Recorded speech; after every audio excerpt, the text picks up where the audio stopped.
Maigret was sitting at his usual table in the corner of the Brasserie Dauphine, the one near the window with the chipped sill and the smudged pane. That looked out toward Boulevard Richard Lenoir. It was just past noon, and he wasn't particularly hungry, but he ordered a plate of andouillette with mustard sauce and a glass of beer anyway. The plate came steaming, but he let it sit, the smell vaguely metallic and sour beneath the tang of the mustard. He wasn't thinking of food. He was thinking of a letter he had received that morning, posted from the 18th arrondissement, unsigned but deliberate in tone.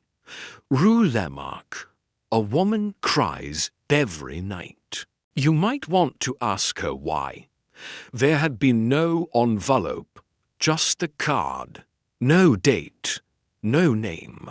The station secretary had placed it in his inner office tray alongside a handful of mundane reports.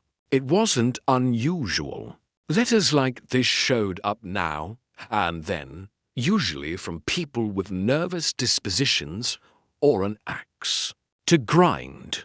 But something in the handwriting, the careful slope of the letters, made him pause. Whoever wrote it hadn't dashed it off. They had thought about it outside.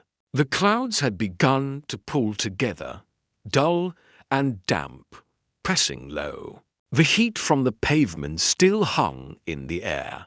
But the kind of rain Maigret knew best was coming, steady, soaking. The kind that changed the tempo of the city without notice. He sipped the beer slowly, watching a delivery boy argue with the Brasserie's Macdadee. The boy was no more than 16, his shoulders tense, his hands twitching inside frayed wool gloves. Maigret watched longer than most would, not out of curiosity, but because it was a habit now to observe things that others didn't bother with. He wasn't officially working a case. The office had been quiet all week. A pickpocket ring had been broken up 2 days ago, and the remaining files were bureaucratic leftovers. Inspector Lognom, always morose, had been sniffing around a series of forgeries involving insurance documents. But even he looked bored. That's what made the card stick. Not the content, but its timing. He lit his pipe, tamping the bowl slowly with the end of a matchstick. The brasserie was half empty. He could hear cutlery clicking on ceramic, and the faint hiss of the espresso machine behind the counter. The city moved, but today it moved as if bracing. When the first fat drops of rain tapped at the glass, he felt a strange sort of readiness. He paid and left without finishing his meal, buttoning his coat and pulling his hat low. The letter sat in his inside pocket, folded once. He didn't tell. The precinct he was going, there was nothing yet to tell. Just a woman who cried at night on Rue Lamark. Or so the card claimed. The 18th arrondissement always felt a little uphill, a little hidden. Buildings there clung to the slope like aging tenants who refused to leave. At mid-afternoon, the streets were quiet, mothers returning from market, a dog asleep under a newsstand awning. Maigret walked slowly, stopping once to ask a fruit vendor where Rue Lamark turned sharpest. The man had red knuckles and didn't look up when he replied. The address wasn't written, only the street name. But as Maigret reached the block where the buildings turned from limestone to yellow brick, he caught it.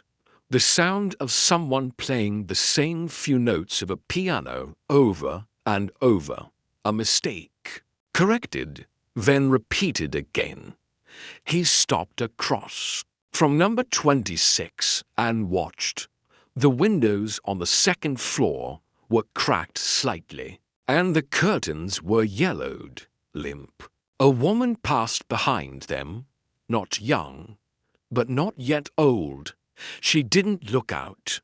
He didn't ring, not yet.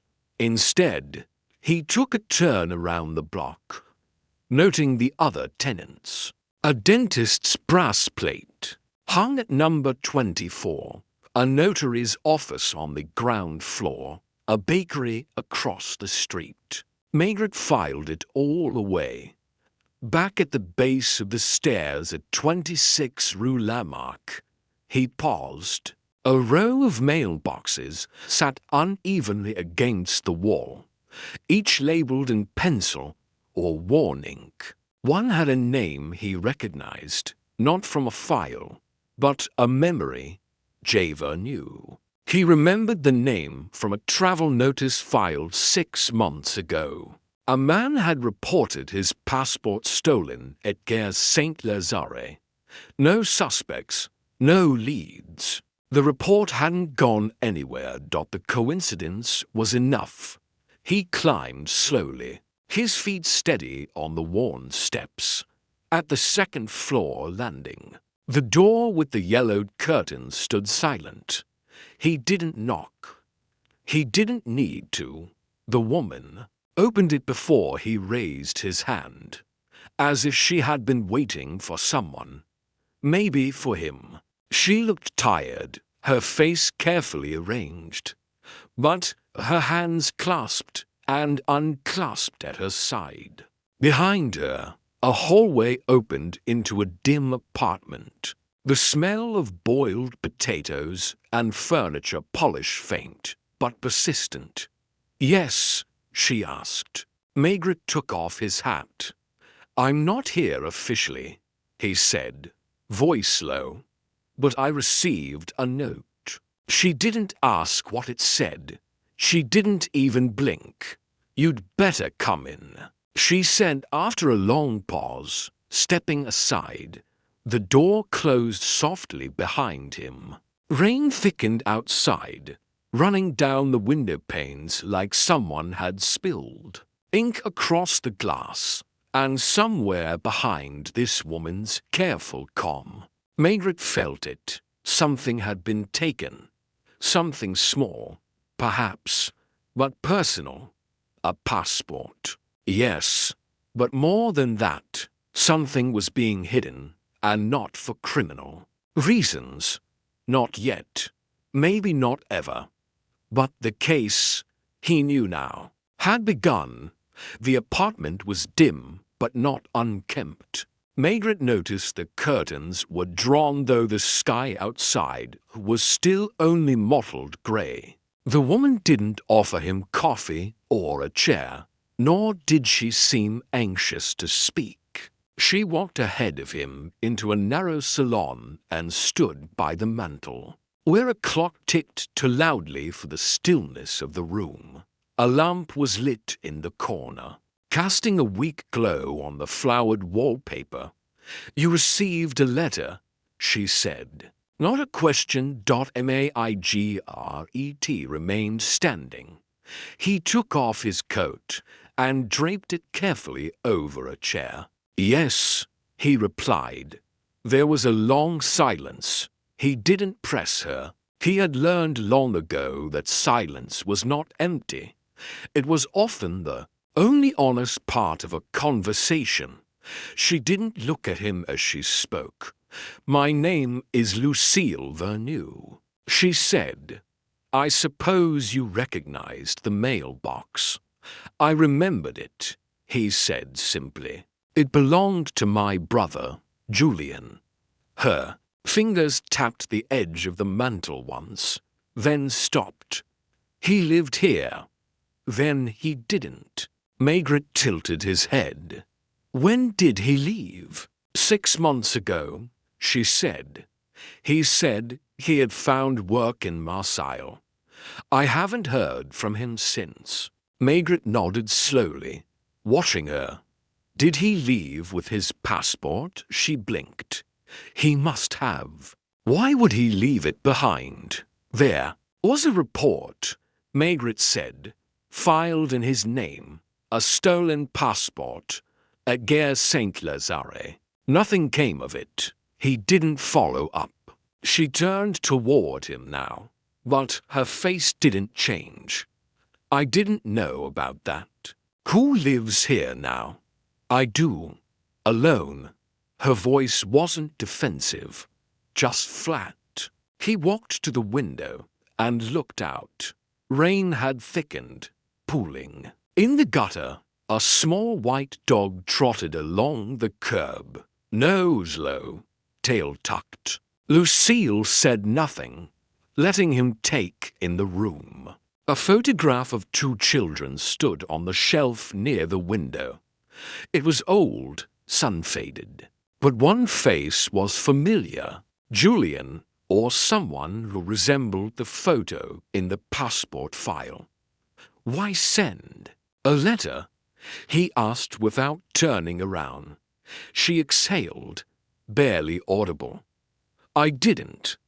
He looked at her. She met his gaze now, the first time fully. Someone thinks you know something, Maigret said. I don't.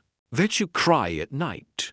At this, she looked away again, back to the clock. Maybe I do, she said. But it's not a crime, is it? No, Maigret said. But it might be grief or guilt. She moved to the window and opened it. A few centimeters. The scent of wet stone drifted in. You think Julian is dead? Maigret didn't answer immediately.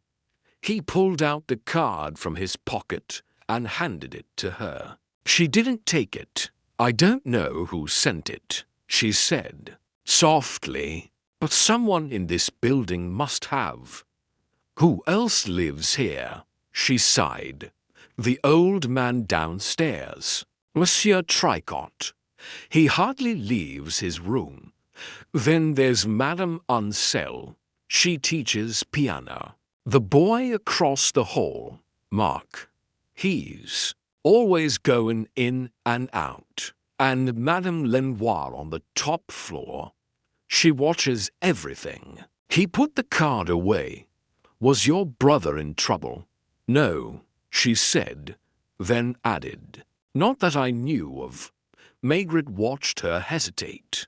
That pause mattered. It was too deliberate. He worked odd jobs, mostly delivery work, sometimes in the markets.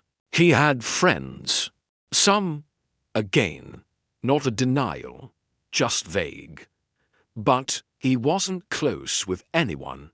He kept to himself. Maigret stepped toward the hallway. May I see his room? She didn't move, but nodded. It's still made up. I couldn't bring myself to change it. He followed her down the narrow hall to a smaller room, barely larger than a closet. A narrow bed with a wool blanket, a shelf with a few books, an empty coat hook on the wall. The window here was smaller, with a view onto a blank stone wall. It smelled faintly of damp linen, and old tobacco. Maigret stood in the center of the room. There were no signs of violence, no clues on the surface, but it felt too neat, like it had been left prepared or staged. He picked up one of the books, L'Étranger by Camus. The spine was broken in the middle. A folded sheet of paper had been used as a bookmark. It was a tram ticket. No date, no markings. Just a small stain in the corner. Have you had visitors since he left? Lucille hesitated again. No one official. Just a man once. Said he was looking for Julian. I told him he wasn't here. When? 3 weeks ago. Name? She shook her head. He didn't give one. Describe. Him. Tall, 40, maybe. Wore a scarf even though it was warm. His coat looked expensive. Maigret tucked the tram ticket into his pocket. Why didn't you mention him earlier? I didn't think he mattered. Maigret raised an eyebrow. Strange, isn't it? A man comes looking for someone who's supposedly in Marseille. Doesn't leave a name. Wears the wrong coat. Lucille said nothing. Back in the sitting room. The clock chimed once. It was only 2:30. Maigret retrieved his coat. I'll return tomorrow. She didn't ask why Dot as he stepped back into the hall and pulled the door shut behind him. He stood still for a moment. The hallway was silent.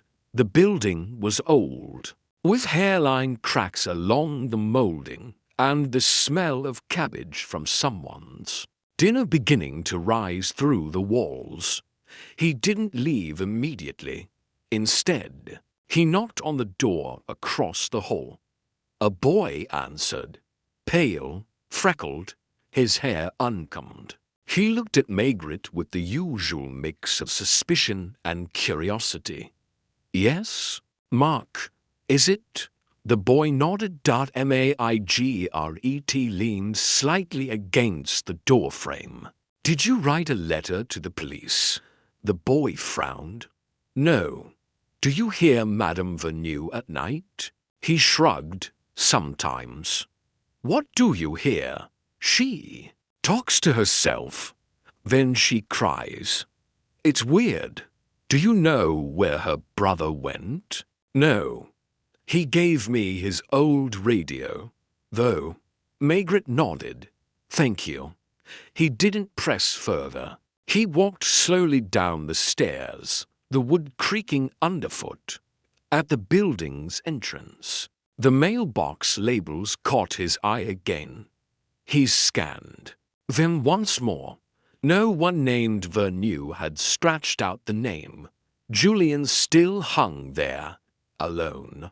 Back out on Rue Lamark. The rain had thinned to a mist. Maigret stood under the awning, pipe unlit, hands in his pockets. The mystery hadn't declared itself yet, but something about this case didn't sit right. A man vanished, a sister with unreadable eyes, and a building with too many closed doors, and a passport stolen or claimed to be. He would come back tomorrow or the day after, but not with questions, just presence, because in quiet hallways, guilt tended to echo. The next morning arrived dull and heavy, with a grey sky pressing low over the city. Maigret left the Quai des Orfèvres without ceremony, his coat collar turned up and hat pulled low. He didn't inform the precinct or Lognon. There was no official case yet. A man had disappeared. Yes, but people disappeared in Paris every week, and many of them wanted to be gone. Still, something about Julian Vernew's absence clung to Maigret's thoughts like fog to his coat. He took the metro to Jules Joffrin and walked the rest of the way to Rue Lamark. The street looked the same as the day before. Wet, quiet, steep. He passed the bakery, where the scent of yeast and burnt sugar clung to the doorway, and nodded once to a boy stacking crates of oranges out front. Inside number 26, the hallway smelled again of boiled vegetables and floor polish. The staircase creaked in the same places. He didn't knock this time. He stood quietly at Lucille Vernew's door, listening. There were no footsteps, no music, no tears. He waited a full minute, then knocked once. The sound rang through the building. She opened it almost immediately. as if she'd been standing on the other side. "I didn't expect you so early," she said. "I thought you might still be here," he replied. "I haven't gone anywhere." "Good." This time she offered coffee. It came in a chipped cup, strong and black. She sat across from him at the small kitchen table, the corners worn and slightly warped. A potted plant on the windowsill had begun to droop. Outside, the mist hadn't lifted. "I want to ask about the man in the scarf," Maigret said. "I told you what I knew. You said he didn't leave a name. But you didn't say what he asked." She paused, sipped her coffee. "He asked where Julian was. I told him he'd gone south. He didn't look surprised." "Did he threaten you?" "No." "Did he seem like police?" She almost smiled. "No, to clean." "Could he have been a lawyer?" "No briefcase. No cards." Maigret took a slow sip. "What did he look at most?" "While he was here," she frowned. "What kind of question is that? The walls, the books, photographs?" Lucille looked away, thinking. "The shelf," she said finally. He looked at the shelf near the door. There was a stack of papers there, Julian's. "Did anything go missing?" "I didn't check." He stood and walked to the door. There was a low shelf, a pile of yellowed envelopes and curled corners of notebooks. He flipped through them slowly. Receipts, grocery lists, an unpaid electricity bill from last year. One envelope had no address, just a name, a Lafage. "Do you know a Lafage?" Lucille shook her head. "He may have come for this," Maigret said, pocketing the envelope. "I didn't see him take anything. He wouldn't have needed to. You had no reason to guard it." She looked like she wanted to argue, but didn't. Back out in the hallway, Maigret stood a moment before climbing further. On the top floor, Madame Lenoir's door was cracked, open. She was standing behind it, just enough to see out. He rapped gently. "Bonjour, madame." "You're not the postman," she said, her eyes sharp and her hair piled untidily atop her head. "No." "Police." She opened the door wider, but didn't move aside. "We haven't had a burglary, have we?" "Not exactly." "I'd like to ask what you've noticed about Madame Vernieu. She keeps to herself, and her brother, gone, without saying goodbye. When did you last see him?" She pursed her lips. "I don't recall." "A long time ago. He worked odd hours, never said much, but he was polite. Anyone visit her recently? Just that man." 3 weeks ago. "You saw him?" "I watched the stairs." "Describe him." She sniffed. "Tall, well-dressed, looked foreign." "Foreign, not French. The shoes, too pointed." "Did he carry anything?" "A coat over his arm. Maybe something inside." Maigret nodded. "He didn't return, no. Not that I saw." He thanked her and stepped back downstairs. Before leaving, he stopped on the first floor and knocked on the door marked tricot. No answer. He knocked again. After a pause, slow steps approached. The door opened a few centimeters. An old man stood behind it, face pale, unshaven, eyes watery. "Monsieur Tricot." "That's me. I'm from the police." Tricot didn't blink. "That's so. Have you heard anything odd at night?" From upstairs, he shrugged. "This is Paris. Someone's always crying. Did you know Julian Vernew? He was quiet. Did anyone come looking for him? I keep to myself. Maigret looked down the hall. Thank you. Outside. The rain had stopped, but left the pavement slick. He lit his pipe and walked to the corner, where a tobacco sold stamps and week-old newspapers. He stepped inside and showed the clerk the name Lafage. Doesn't live around here, the man said. Try the 9th. Back at the station, Maigret sat at his desk with the envelope. Inside was a folded sheet of paper, a letter in Julian's handwriting, addressed to no one. If anything happens to me, tell Lafage I kept my end. I didn't speak, but I want out. I want to start clean. I have the documents. They're safe. No signature. Just the letter. Maigret stared at the paper for a long time. He thought of Lucille, of the silence in her apartment, of the scarfed man, and his quiet inspection of the shelf. Julian had left something behind. Not just the letter, but fear. He called in a quiet favor at the ministry.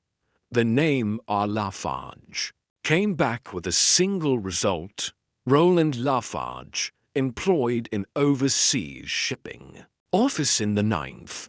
Connected once to a minor fraud investigation, but nothing had stuck. By late afternoon, Maigret was outside the office building on Rue Taitbout. 5 floors of peeling cream stone. The name Lafage and Company was stenciled in gold on the directory. He climbed to the 3rd floor. The secretary was young and nervous, her blouse too bright for the grey day. Monsieur Lafage. She looked him over. Not in today. Expected tomorrow? I think so. Can you describe him? She blinked. 45. Always wears a scarf. Says the air here's too dry. Maigret smiled without humor. Did he ever mention Julian Vernew? No. Does he travel often? Every few weeks. Spain, sometimes Morocco. Maigret left his card. Tell him I'd like a word. Back on the street. The evening rush had begun. Horns, footsteps, the smell of chestnuts. From a cart. But in Maigret's head, everything remained still. Julian, the letter, the man with the scarf, and Lucille's quiet pauses. Someone was missing. Someone else was lying. And between them, a small truth sat, waiting for the silence to break. Maigret returned to Rue Lamark the following morning, arriving before most of the tenants had even stirred their coffee. The air was damp again, and though the rain had stopped during the night, everything still felt wet. The railings, the window, sills, even the very walls of the buildings seemed to sweat with moisture. The street was as subdued as always, but something about it now made him uneasy. Not fearful, simply off. He entered number 26 quietly, nodding once at the postman locking the building's outer gate. Behind him, as Maigret climbed the stairs, he heard a faint metallic sound from the upper floors, not loud, just a soft drag and clatter. On the 2nd floor, the door to Lucille's apartment was closed. He paused, listening. Silence. He climbed one more flight and knocked once on Madame Lenoir's door. This time, she didn't open it immediately. When she did, her expression was sharper than the day before. Back already, she said, peering through the crack. I was hoping you might recall something new. Her eyes narrowed. Something has happened, hasn't it? Maigret said nothing. Madame Lenoir sighed and pulled the door open fully, letting him into the tight, over-furnished apartment that smelled of lavender sachets and cat litter. You watch the hallway, Maigret said. I do. Have you seen anyone unusual this week? I've lived here 21 years. Everyone is unusual. Maigret smiled faintly, but it didn't reach his eyes, and yesterday she folded her arms. Someone was in the building, not a tenant. Around dusk, I didn't see the face, just footsteps and a cough. They didn't knock anywhere, just moved slowly up and down. Up and down? They reached the top and turned back. I heard them hesitate outside Lucille's door. Then they left. Maigret nodded. Thank you. He went back down to the second floor and knocked. No answer. He knocked again, more firmly. Still nothing. He tested the handle. Unlocked. He pushed the door open and stepped in. The apartment was cold. The window near the kitchen had been left ajar, and the curtains fluttered faintly in the breeze. On the table, the coffee cup from 2 days ago remained, the dregs dried and cracked at the bottom. No dishes in the sink. The smell of the apartment had changed. Less food, more dust. He called softly, Madame Vernou. Nothing. In the hallway. The bedroom door was closed. He knocked once, then opened it. The bed was made tightly. On the nightstand sat a purse, zipped and untouched. A half-finished knitting project lay on the arm of the chair near the window. No signs of struggle. No note. No Lucille. He stepped into the room and looked around. Everything was still. He checked the small bedroom Julian had used. Nothing had changed. The tram ticket was still missing. The shelf looked untouched. But now, on the floor by the wastebasket, something caught his eye. A single shoe print. Muddy, partial, heading inward. A man's, not Lucille's. Maigret walked back into the hall and closed the door quietly behind him. Down on the first floor, he knocked again at Monsieur Tricot's. The old man answered, blinking into the corridor. You again? She's gone. Tricot didn't react. She left. Did you hear anything last night? He scratched his cheek. Footsteps, late. Around midnight. Did she leave alone? I don't know.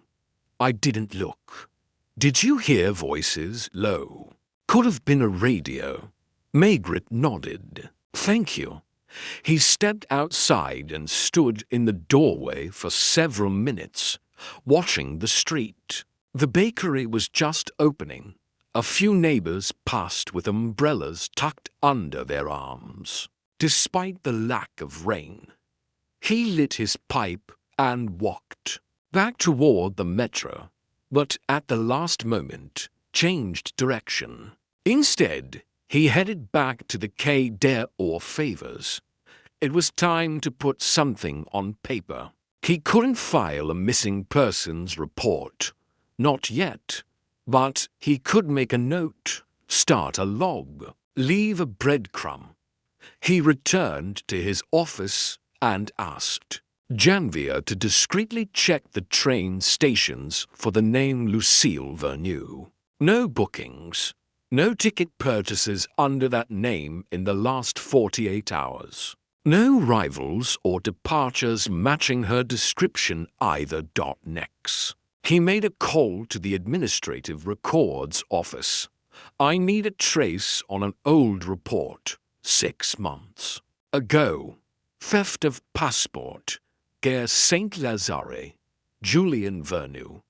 The woman on the line, weary and brisk, found the file within minutes. Filed and closed. Claim of theft. No witnesses. No follow-up.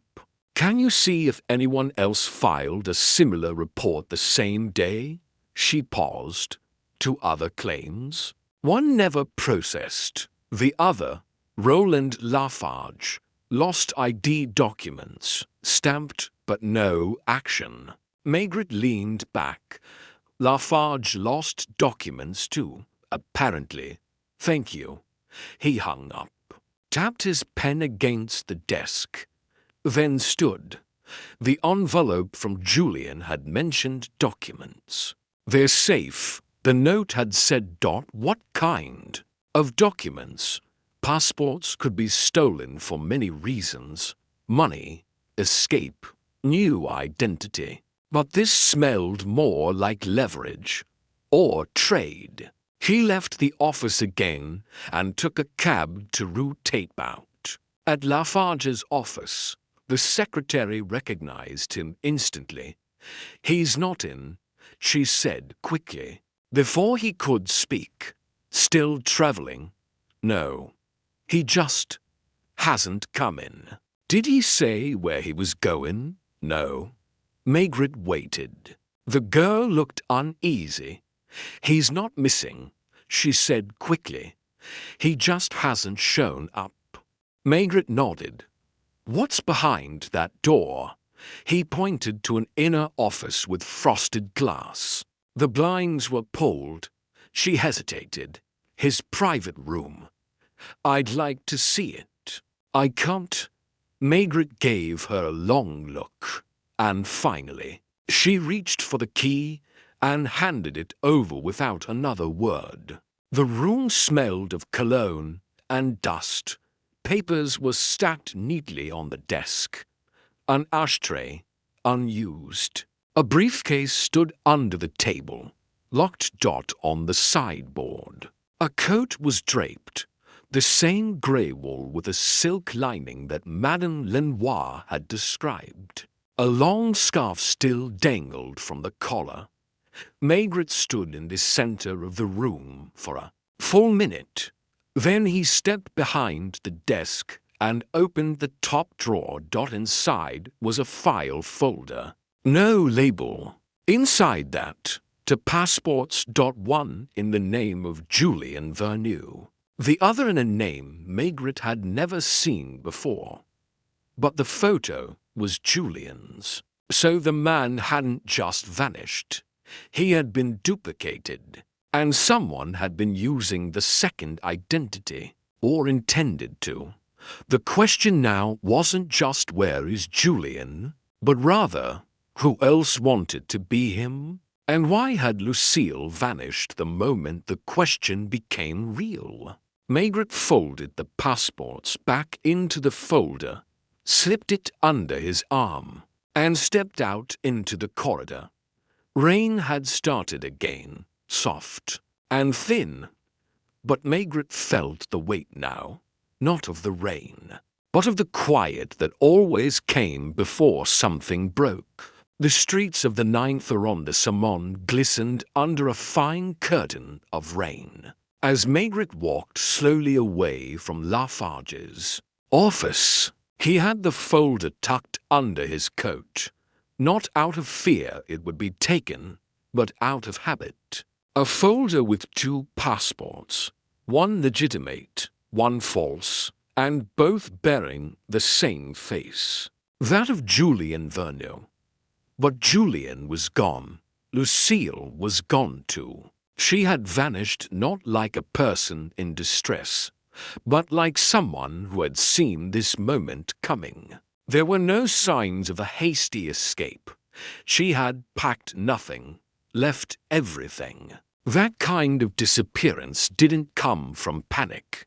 It came from planning. He stopped under a street awning to relight his pipe and watched as a group of school children passed, chattering, umbrellas bobbing like lilies. His mind was quiet, but beneath the stillness, things were starting to move, pieces he hadn't yet connected. Small things he'd observed but not ranged.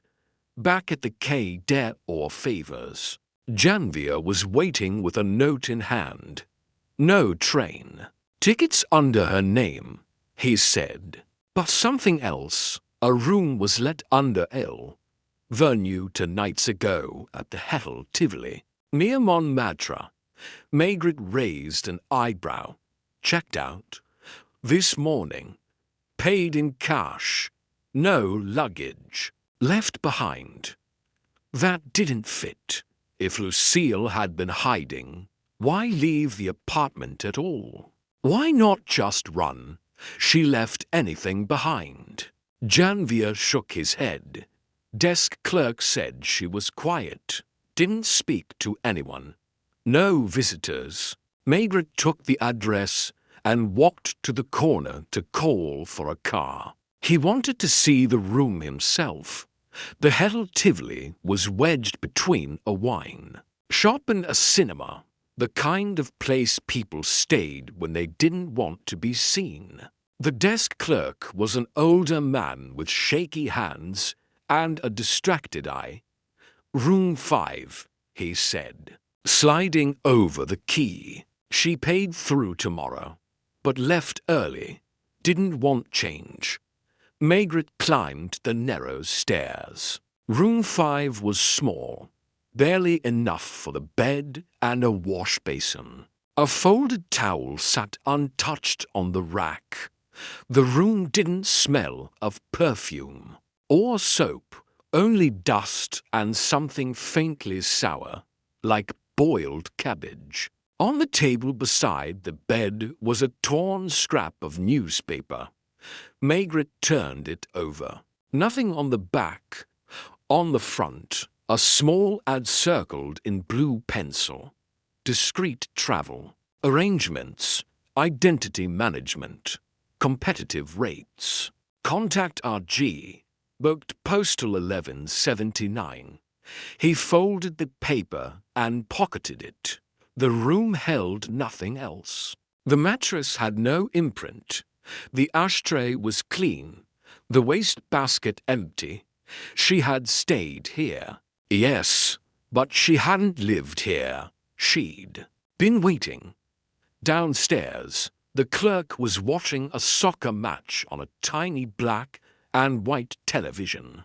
She say anything when she left? Maigret asked. The man shook his head. Just left the key on the counter. No one came to visit her, no. One I saw. Maigret stepped back out into the drizzle and lit his pipe again. Montmartre was always a strange place, too quiet during the day, too noisy at night. He walked slowly, thinking, a woman hiding under her own name, a man duplicated in paper. And now a newspaper ad advertising identity management. It was beginning to stink, not just of fear, but of something commercial, practiced.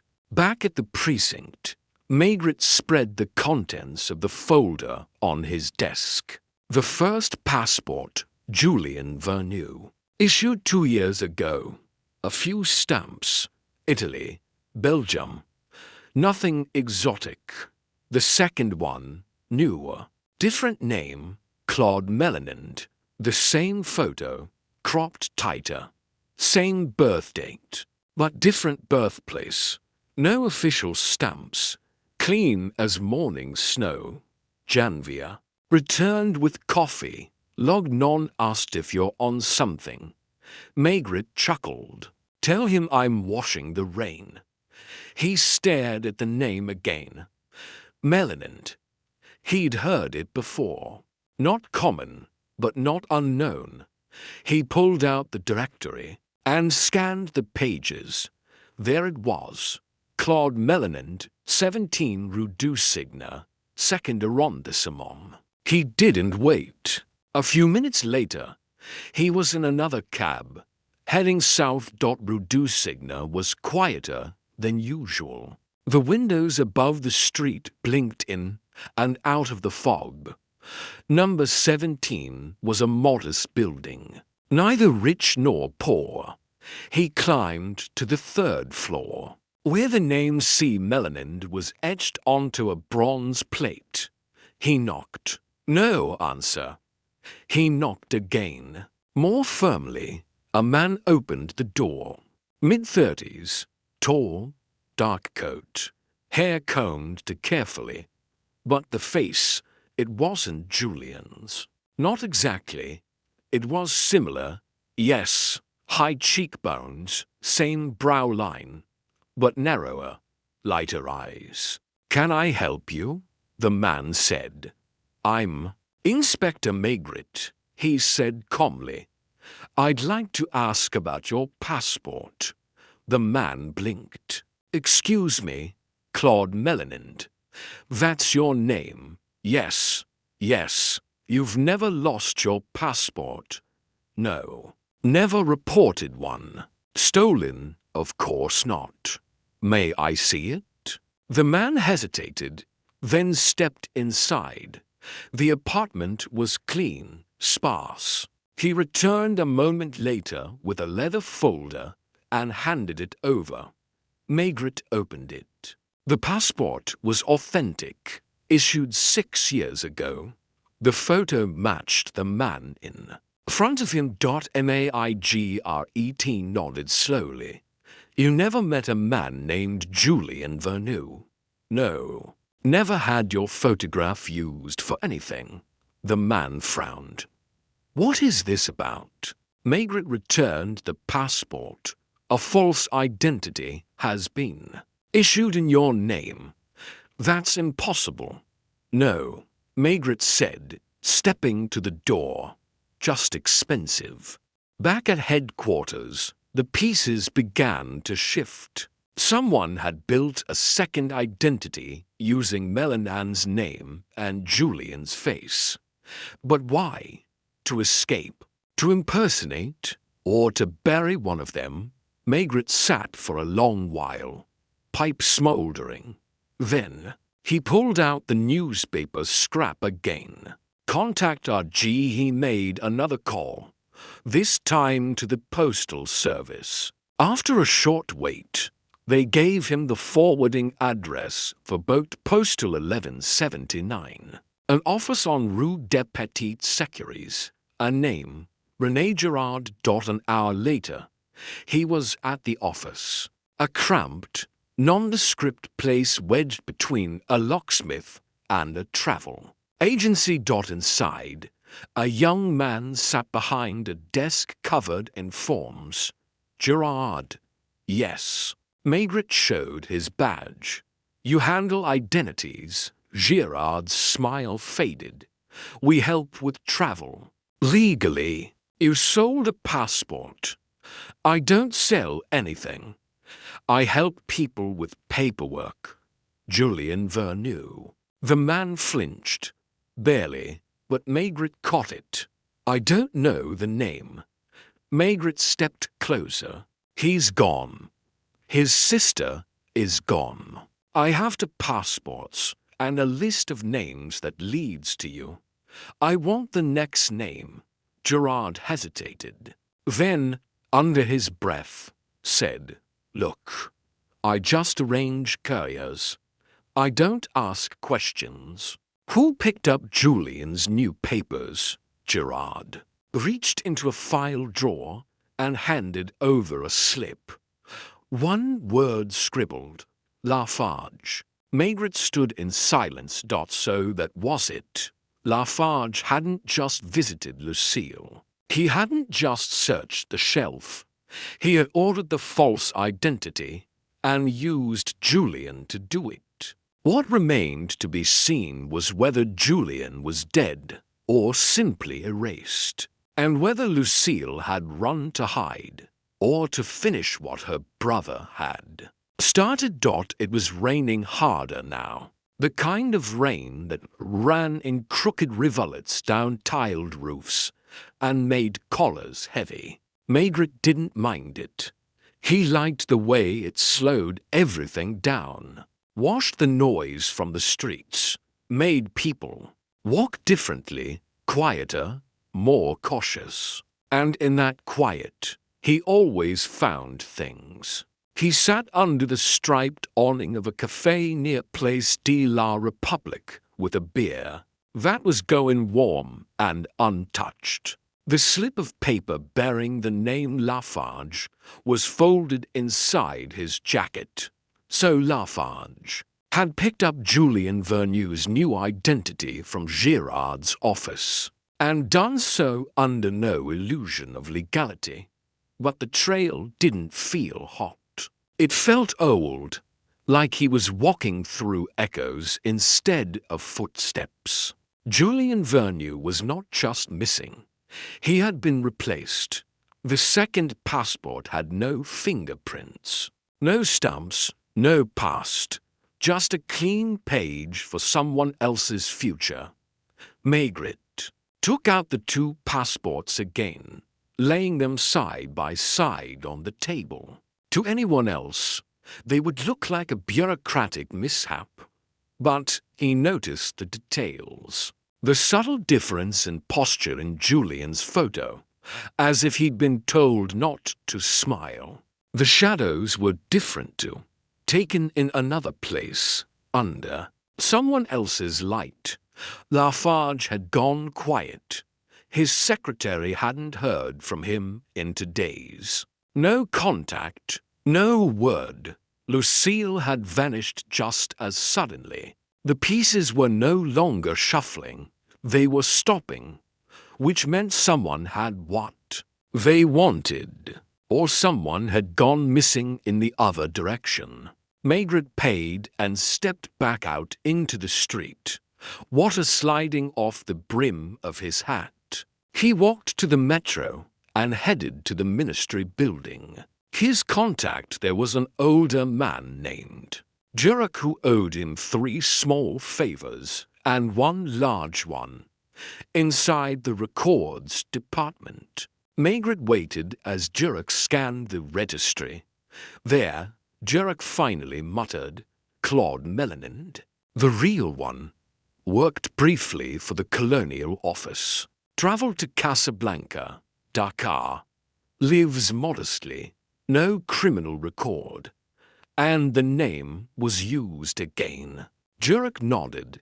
Appeared as a clean entry at the consulate in Algeciras 2 weeks ago. Passport shown. Approved. Maigret tapped the counter with his knuckle, but not by Melanin. Jurek gave him a long look. No, it was Verneux. Julian had been there. Spain. Not dead. Not buried. But why Spain? And what had Lucille known that made her disappear the moment the trail led there? He left the ministry without speaking further.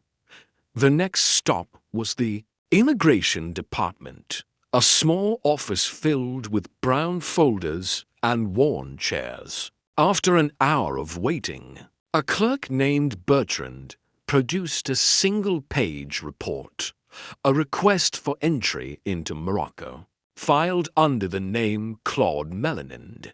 Approved, but never used. So Julian, or whoever had been using his face, had made it to Spain but not gone further. Either he'd changed his mind, or something had changed it for him. Back at the Quai des Orfèvres, Maigret found a message. Waiting from Janvier, call from Madame Ancel. It read, "Piano teacher, Rue Lamark." He called her directly. "She's back," the old woman said without preamble. "Lucille, I saw her this morning.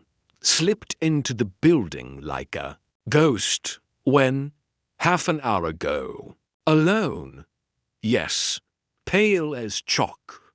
Didn't look up." Maigret didn't wait. He rode to Rue Lamark in silence, the taxi tires slicing through puddles. When he arrived at number 26, the door was ajar. He stepped inside and took the stairs slowly, listening. No voices, no sounds. At the second floor, Lucille's door was shut again. But this time, he heard movement inside. He knocked. She opened it without surprise. "You're back," he said. "So are you?" She looked thinner. Her coat clung to her shoulders. Her hair was pulled back hastily. But her eyes were dry now. No trace of crying. He stepped inside. "You left quietly. I had a reason. You stayed in a hotel under your own name. No one was looking yet. What were you waiting for?" She sat at the table. "News. From Julian." She hesitated.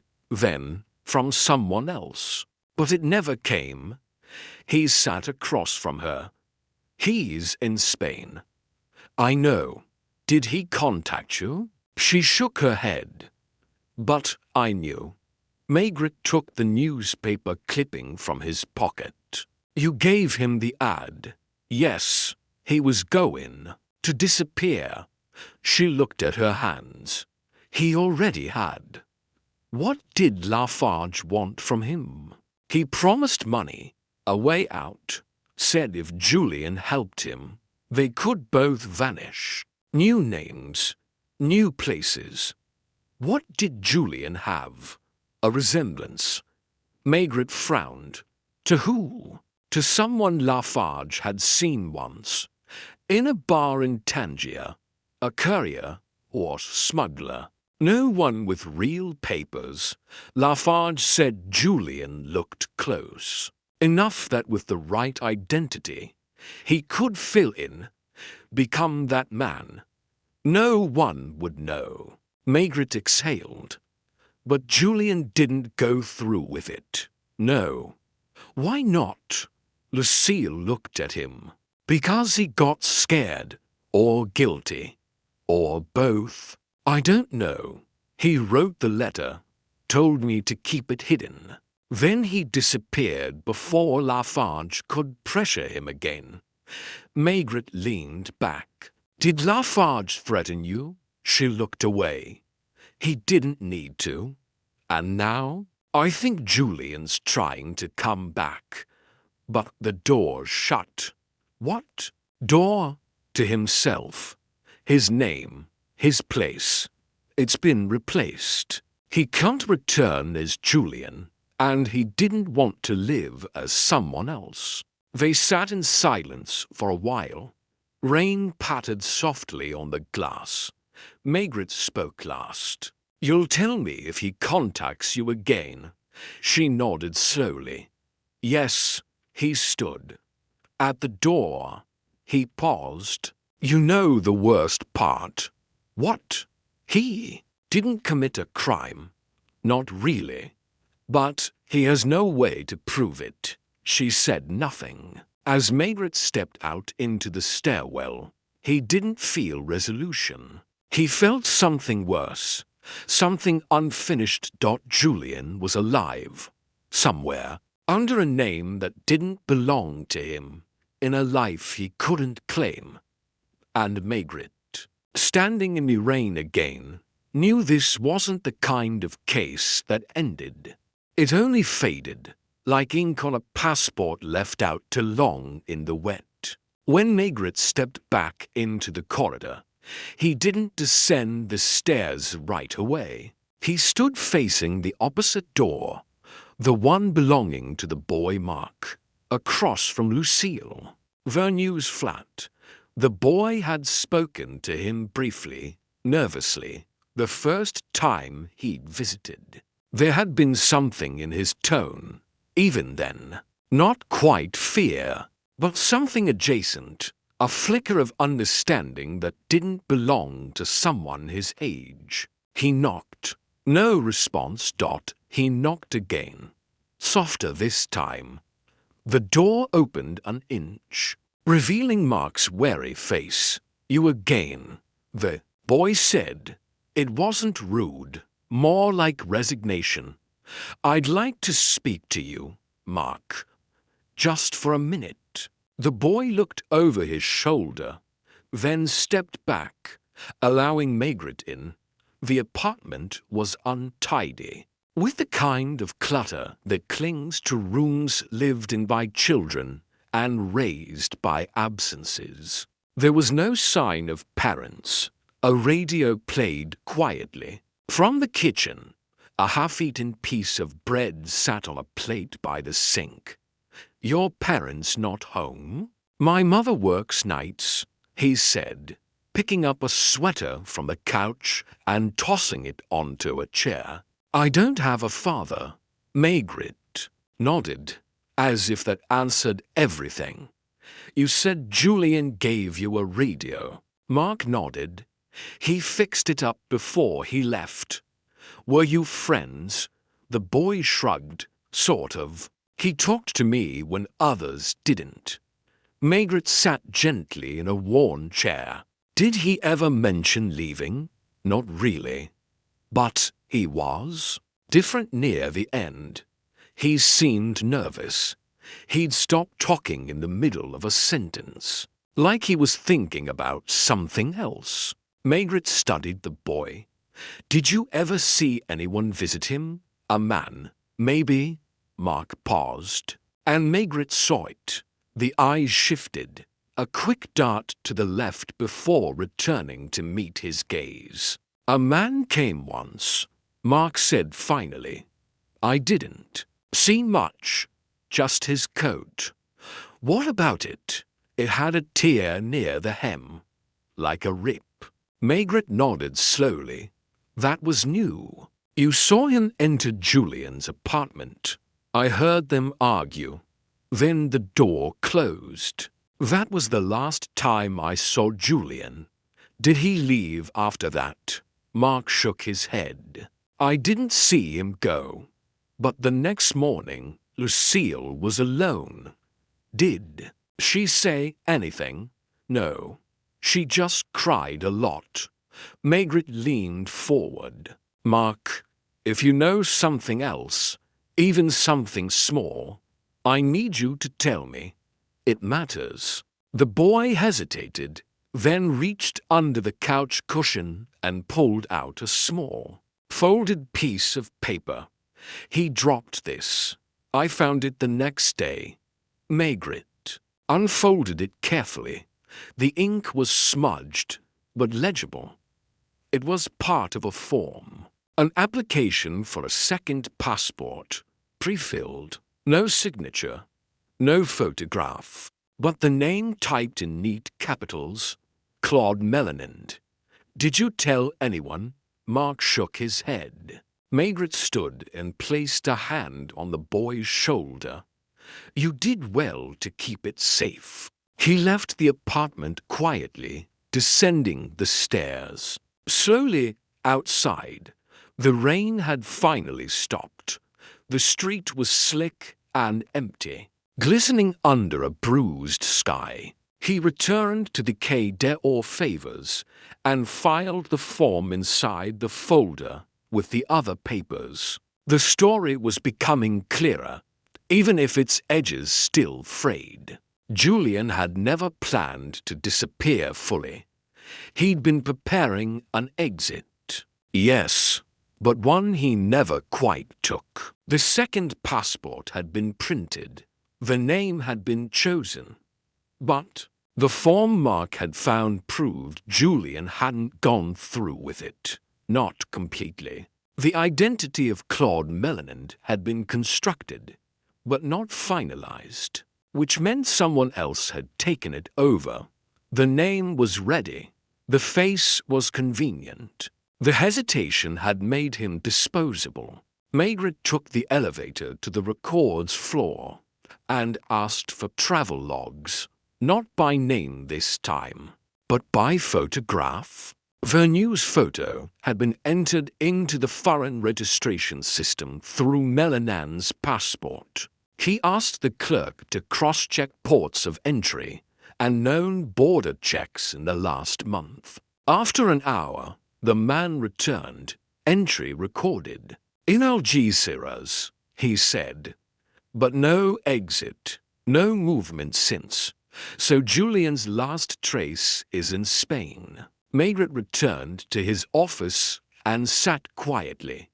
He stared at the wall, not seeing the map, but thinking of the way Lucille had sat with her hands folded, the stillness of her apartment, the silence of that second-floor hallway, the boy who watched things and said nothing, not because he was hiding something, but because he didn't yet understand what he'd witnessed. It was almost evening when a call came through. The voice was gravelly, uncertain. Inspector Maigret. Yes, it's Tricot from Rue Lamark. I wasn't going to call, but something strange. Maigret sat forward. Go on. I found something in the alley behind the building. Early this morning. I didn't want to get involved, but it's a suitcase with initials. Initials, J.V. Maigret was. Already on his feet. An hour later, he was crouched in the narrow alley behind number 26. The suitcase was half hidden behind a stack of broken crates and an old bicycle frame. The initials were faint, but there. J.V. The lock had been pried open. Inside were clothes, a shirt, trousers, underclothes. Nothing to identify him. No wallet, no letters. But folded between two shirts was a second envelope.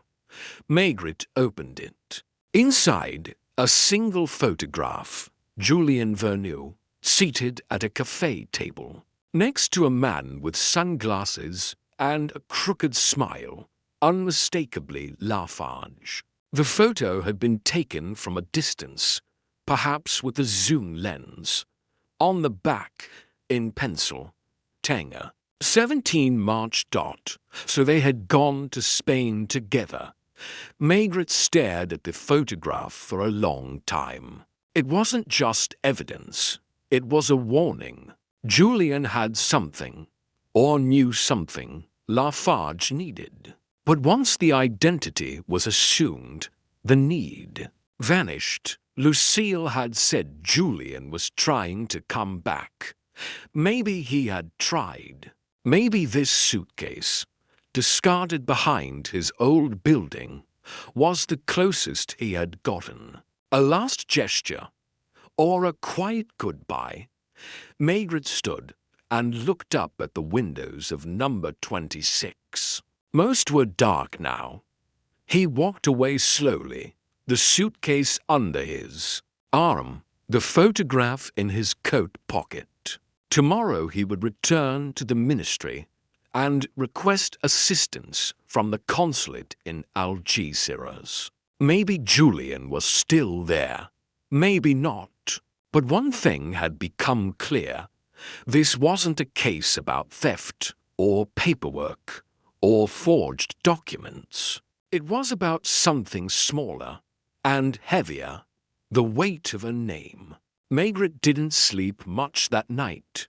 He kept the photograph beside him on the kitchen table, the lamplight resting gently on the faces of Julian Verneau and Roland Lafage, two men sitting at a cafe under the North African sun, pretending to be something they were not. The photograph spoke more than evidence ever could. It was a sliver of the truth, half smiling, almost casual, but lined with fatigue. Julian's posture was wrong, not relaxed, resigned. Madame Maigret, stirring quietly near the stove, didn't ask what troubled him. She simply brought over a cup of hot black coffee and placed it on the table without comment. He murmured a thank you and sipped in silence, It was a kind of case that didn't yell. It murmured. It hinted.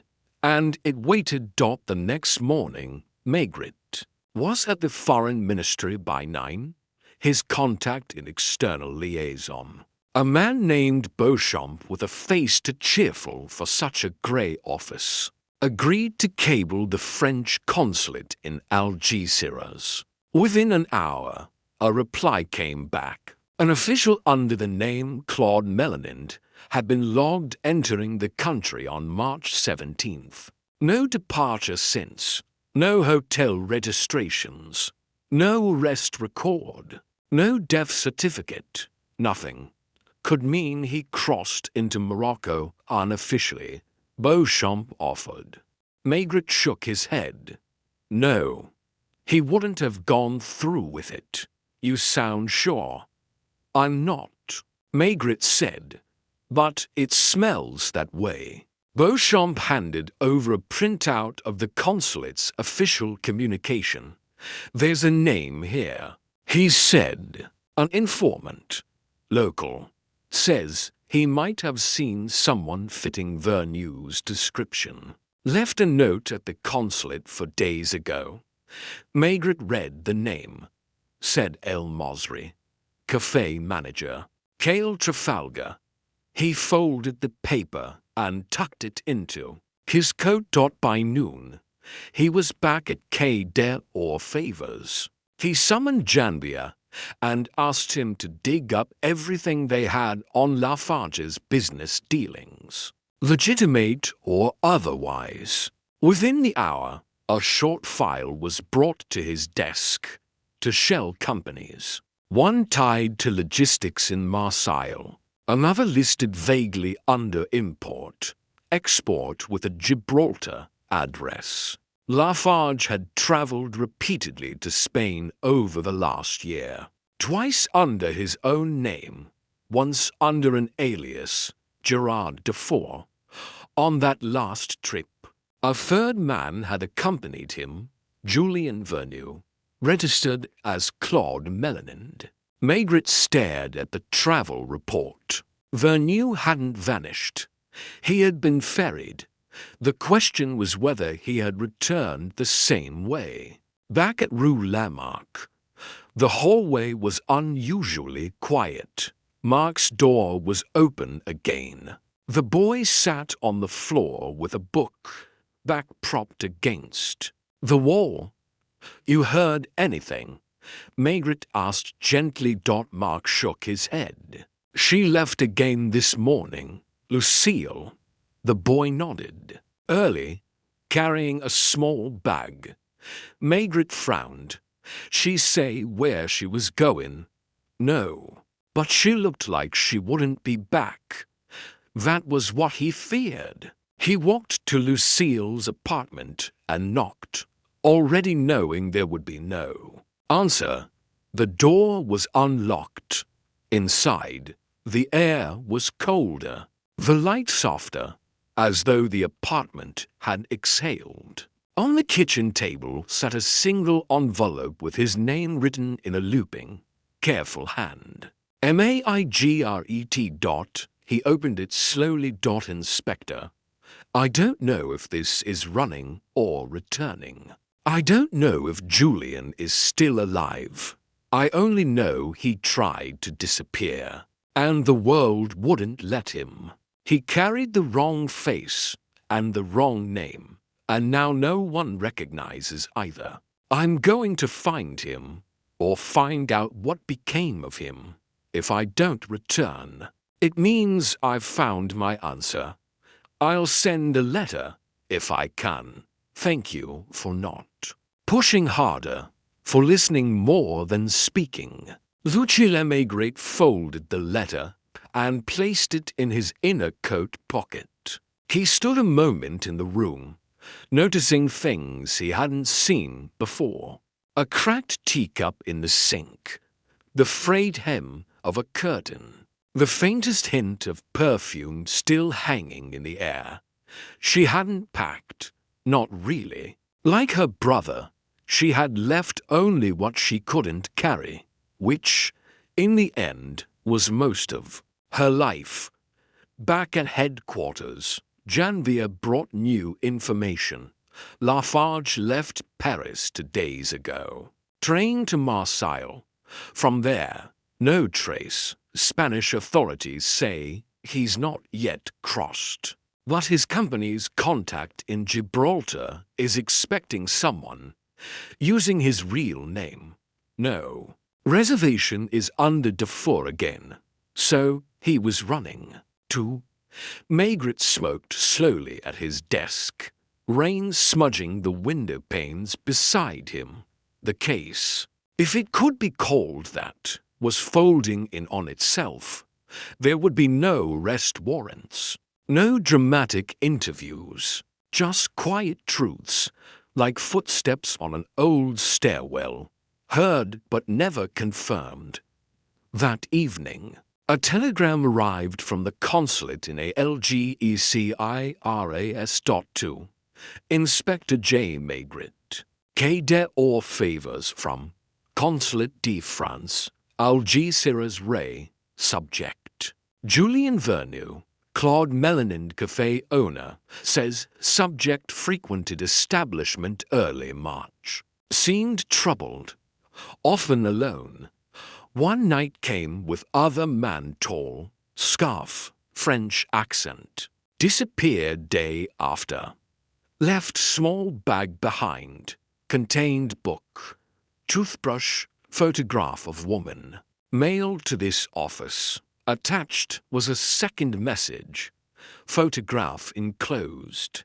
Maigret opened the envelope. It was a picture of Lucille, seated on a bench near the Seine, head turned just slightly, half smiling. Unaware the camera had caught her. He held it for a long time. Julian hadn't vanished in fear. He had left something behind on purpose. Something real. A tethered. Now Maigret understood. This wasn't about escape or fraud. Not entirely. Julian had lost the right to his own name, and in doing so, had clung to the only thing that tied him to who he once was, his sister. Maigret stood and locked the file away. There would be no arrests today, perhaps not ever, but somewhere in Spain or Morocco or even Paris, a woman was walking toward the last place her brother had been seen, and a man, who might still be alive, was waiting to be recognized. Not by the police, but by someone who called him by his real name. It was 2 days later when the second telegram came. Maigret had just returned from a walk along the quay, coat soaked and pipe unlit, when the desk clerk waved him down. The message was brief, typed in faint ink on stiff paper, from Consulate de France, Algeciras to Inspector Maigret, Quai d'Or favors subject located, possible match to Vernew. Male in hospital, admitted without papers, appears confused. Gave name Melanin, then Julian. Nitrogen monoxide, further details, awaiting guidance. Maigret stood still for a long moment after reading it, not because of surprise. He'd expected something, eventually, but because the name Julian had been spoken again, not by Lucille, not by Mark, but by Julian himself, or what remained of him. By nightfall, Maigret was on the phone with the consulate's local liaison in Algeciras, a junior officer named Martin, who sounded exhausted and cautious. He's not injured, Martin said. No signs of violence. But he was found wandering near the port, disoriented, without documents. He said very little. The nurses thought he was drunk or sunsick. Then he gave to names. That's when we flagged it. Is he coherent? Hard to say. He speaks French. knows where he is, but there's a stillness about him, like he doesn't know who he's supposed to be anymore. Maigret thanked him and hung up. That night, he walked through the city again, not to think, but to feel it. The low glow of the lamps reflected off wet cobblestones. Paris was quiet, as if it too was holding its breath. In a small cafe tucked behind Gare de l'Est, he ordered a cognac and drank it slowly, watching an old couple share a plate of roast chicken in silence. The next morning, he briefed Janvier and submitted a formal request for travel authorization.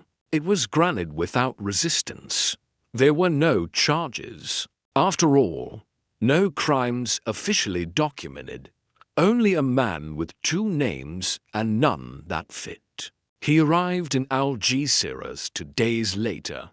The sky was too wide, the light too sharp. He missed the grey. Even the sea smelled different, not briny, but flat, as if the Mediterranean had forgotten how to breathe. The hospital was small, whitewashed, half empty. A nurse greeted him and led him down a quiet corridor. At the end, in a room with one window and a fan that didn't work, sat a man on a bed, staring at his hands. He looked older than the photograph, thinner.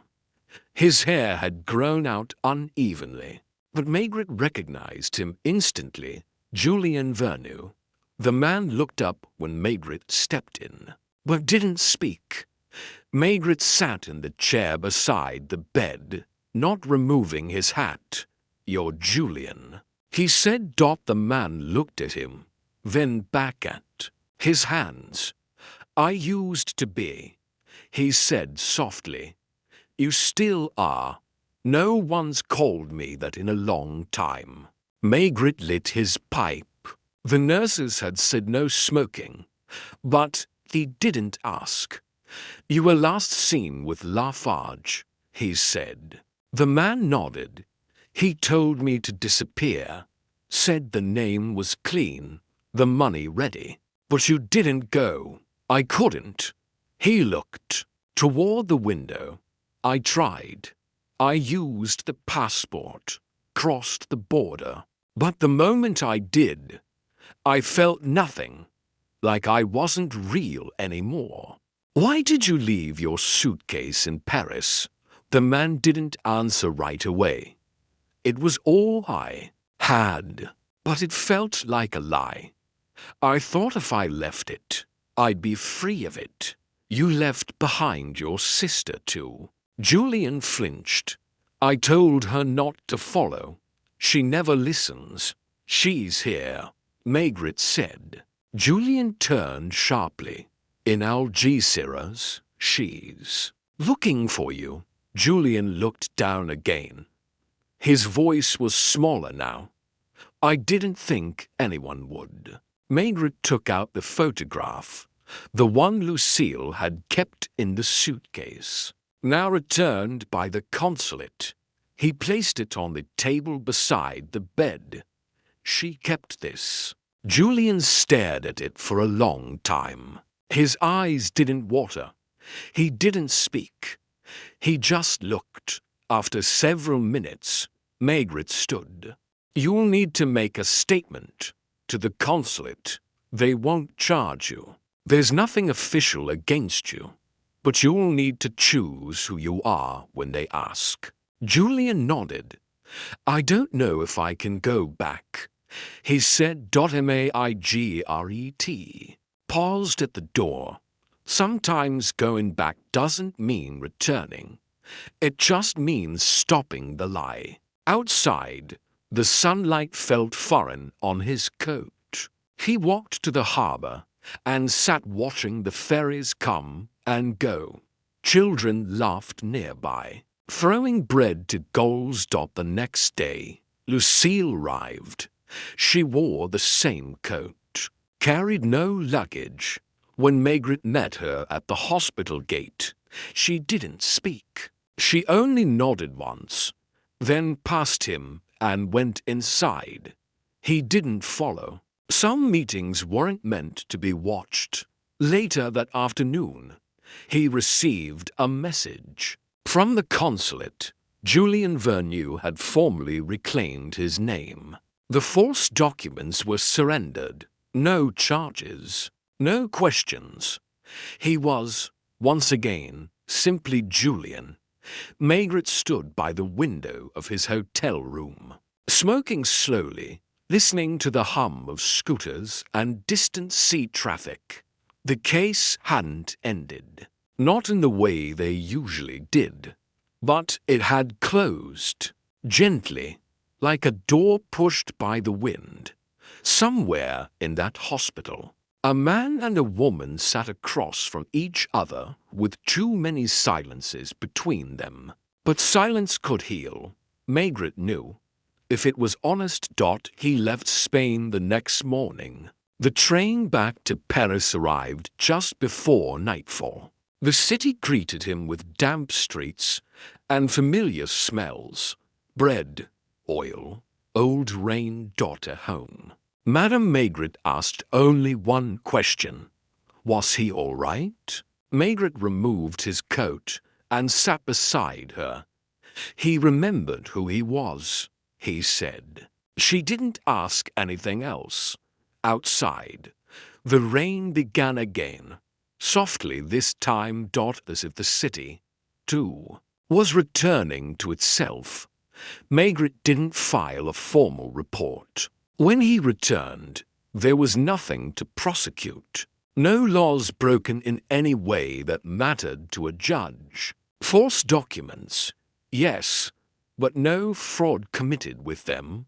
A man had tried to disappear, and then he had tried to come back. And in the gap between those two attempts, nothing truly criminal had happened. Only confusion and lost. At his desk, the folder marked Vernew, Julian remained thin. No police seal, no charge sheet, just the photograph from Tangier. The recovered form Mark had found, the letter Lucille had left behind, and to names that had meant to lives. He slipped the folder into the back of the cabinet, not closed, but quietly finished. Some files stayed there for years, not because they were forgotten, but because no one else ever came asking.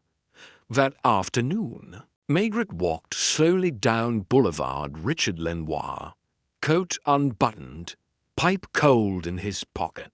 The rain had returned in the way he liked it best. No wind, no noise. Just a steady curtain that softened the city's edges. He stopped outside the Brasserie Dauphine, but didn't go in. The table near the window was taken, and he didn't feel like explaining himself to anyone. Instead, he crossed the street and stood under a narrow awning, watching the rhythm of life. A boy on a bicycle with a basket full of letters. A woman fumbling with her umbrella, laughing quietly at her own misfortune. The world going on. It always did. He found himself thinking again of Lucille, of the quiet dignity in the way she had left, and the even quieter dignity in the way she had returned. She had stayed in Algeciras for 2 more days. The consulate sent a final message before he left. Subject reunited with family. No further concern. That was all. Cold words. But he had read between them. She hadn't gone there to bring him back, only to sit beside him, to remind him who he was. No more than that. Sometimes that was all a person needed. Julian had chosen to remain in Spain, at least for now. He had asked the consulate for help arranging modest work, something involving books, perhaps, or shipments. No more false names, no more escape. Roots. He hadn't asked for the return of his French passport. Maigret had expected that. Names were heavy things once you'd lost your grip on them. In the weeks that followed, the office fell back into its usual rhythm. Lognon returned from his own investigation, bitter as ever. Janvier brought croissants now and then, hoping someone else would eat them first. A petty thief was caught lifting wallets on the metro, and an old case from Nantes arrived, begging for attention. Paris didn't wait, but Maigret did. He waited in the way he always did, slowly, with patience, like someone watching dough rise. One grey morning, a letter arrived. No return address. Maigret opened it without ceremony.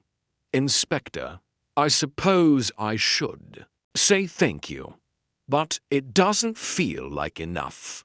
So instead I'll just say, I'm still here. I've found a room near the harbor. I work part-time at a warehouse. No one calls me Melanin anymore. No one calls me anything. Most days. But the silence feels like mine now.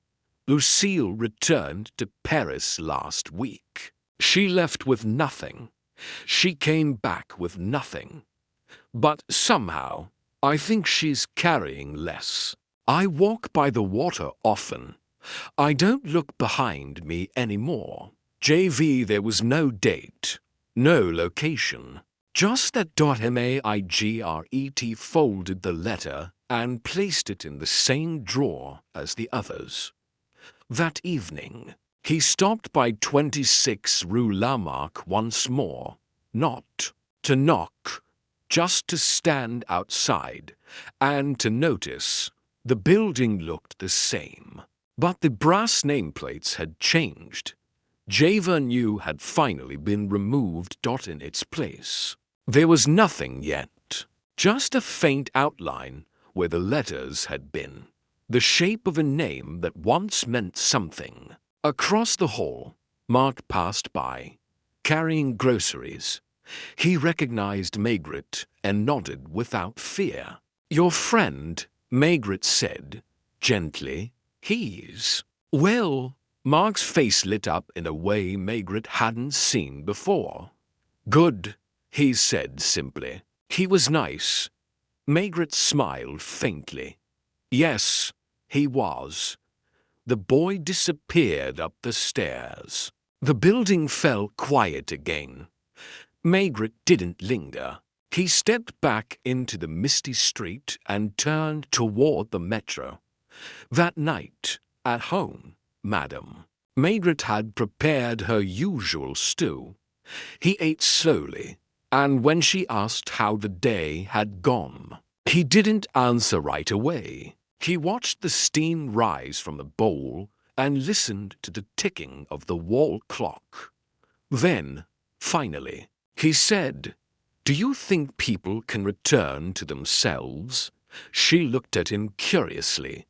I think, she said, some never left. He nodded. Once later, he sat by the window, pipe between his fingers, unlit, watching the sky. It was the kind of night when the rain barely touched the glass, but still you heard it, like memory or regret, never loud, just constant.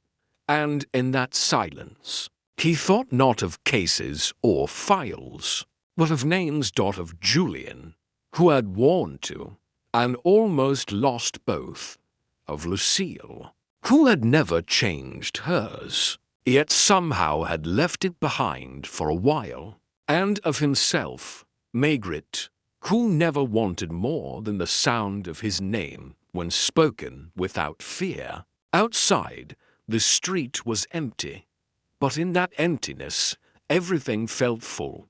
The case had no ending, no resolution a magistrate would understand. Only this: a man disappeared, and then he didn't.